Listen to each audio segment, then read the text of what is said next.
तो hello guys, जैसे कि हमने पिछले एपिसोड में देखा था, गोंग और उसके चमचे क्रिस्टल फ्रूट ट्री के पास आ गए थे और गोंग ने कहा था कि अब हम लोग अमीर हो जाएंगे। जिसके बाद हमने देखा था कि वहाँ पे लियान भी आ गया था और पिछला एपिसोड हमारा यहीं पर खत्म हो गया था। तो एपिसोड के स्टार्ट में गोंग कहता है कि लियान तो तुम हो। फिर वो लियान का मजाक उड़ाने लगता है, कहता है अब लिन फेरी का बेकार बेटा आ गया। और उसके चमचे भी उसका मजाक उड़ाने लगता है, कहता है कि ये वही लड़का है जिसके पास बेकार कॉफी डिवाइन सोल है। फिर उसे भी वहाँ पर जोर जोर से हंसने लगते हैं। जिसम के लियान का गुस्सा आ जाता है और कहता है चाहे तुम जितनी भी बात कर लो, लेकिन मुझे ये क्रिस्टल फूड चाहिए किसी भी हालत में, और इसके लिए चाहे तुम लोगों को पीटना ही ना क्यों पड़े, मैं पीछे नहीं हटूंगा। ये सुनकर कौन का एक चमचा सोचता है कि लियान तो 3 स्टार मार्शल प्रैक्टिशनर है और वो उसको मारने के लिए जाता है। इसके बाद हम देखते कि वो बंदा लियान के ऊपर अटैक कर देता है, लेकिन लियान उसके अटैक से आसानी से बच जाता है और उसको एक पंच देता है, जिसके कारण जाके वो एक ट्री से टकराता है। दूसरे वाले चमचे को भी पीट के फेंक देता है और गोंग को कहता है कि अब तुम्हारी बारी, तुम भी आ जाओ। लियान की ऐसी पावर को देखकर गोंग शॉक हो जाता है और वो कहता है कि ये कैसे हो सकता है, तुम इतनी जल्दी 5 स्टार प्रैक्टिशनर बन गए। और कहता है कि तुम चाहे जितने भी प्रैक्टिशनर बन जाओ, लेकिन तुम्हारा डिवाइन सोल तो बेकार ही है। तब लियान कहता है कि बकवास करना बंद करो, मैं इन बातों से पक चुका हूँ, अब चलो फाइट करते हैं। तब गोंग कहता है कि तुम क्या सोच रहे हो, अगर तुम 5 स्टार प्रैक्टिशनर बन गए हो तो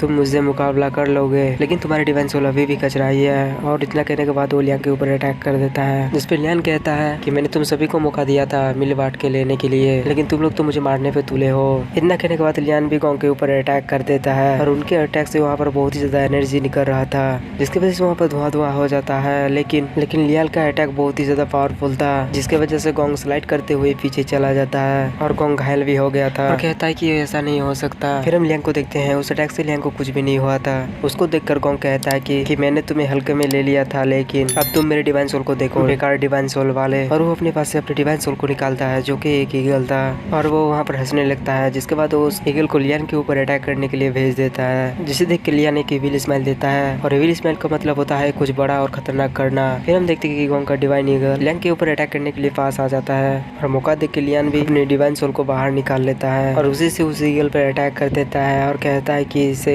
एब्जॉर्ब कर लो। जिसके बाद उस कॉफिन का डोर ओपन हो जाता है और वो कॉफिन उस ईगल को एब्जॉर्ब करने लगता है। वो ईगल भी नहीं समझ पाता कि मैं क्या करूं। इसे देख के गोंग अपने डिवाइन सोल को कहता है कि तुम वापस आ जाओ, लेकिन तब तक लियान के कॉफिन ने उस ईगल को एब्जॉर्ब कर लिया था, जिस दिन गोंग के तो होश ही उड़ जाते हैं। तब लियान गोंग को कहता है कि तुम ये बात हमेशा याद रखना कि जब भी मैं तुम्हें भागने के लिए कहूँ तो तुम वहाँ से भाग जाना। जिस सुनकर गोंग भी ऐसा ही करता है और वो वहाँ से भाग जाता है। यहाँ से हमारे शिफ्ट होता है और हम देखते हैं कि लियान के हाथ में वही क्रिस्टल फ्रूट होता है और लियान अपने डिवाइन सोल को कहता है लाइफ और डेथ कॉफिन की कंज्यूम करने की एबिलिटी सच में अमेजिंग है। जिस पर उस लियान को कहता है भले ही तुम आगे बढ़ने के लिए दूसरी लोगों के डिवाइन सोल को एब्जॉर्ब कर रहे हो, तुम्हारी मैक्सिमम कैपेसिटी 6 स्टार तक ही है, और अगर तुमने इस लिमिट को क्रॉस कर दिया तो तुम खुद को ही चोट पहुंचा लोगे। जैसे उनके लियान कहता है कि मैं सब कुछ समझ गया। और इसके साथ ही आज का एपिसोड हमारे यहीं पर खत्म होता है।